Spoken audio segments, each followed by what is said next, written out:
qaama saalaa kun na dhukkuba.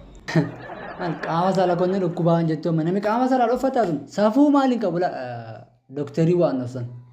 Kanaafiyyuu qaama saalaa konneen dhukkubaa maal jechuun hin jiru dooktarii bira citii inni dubbatan qaama saalaa keessa eessatti dhukkuba.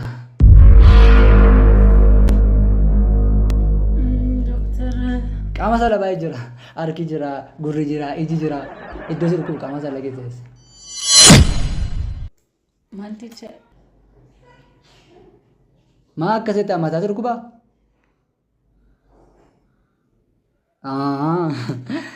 Dhiisirratti bareera.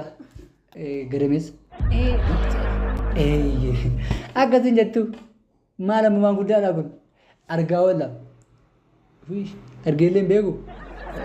Maaltu fakkaata? Iccitii miti laa kun dooktarii waan dhassan kanaaf iyyuu dhukkuba waan biraa gooteen beekti. godheen beeku. Callisee miti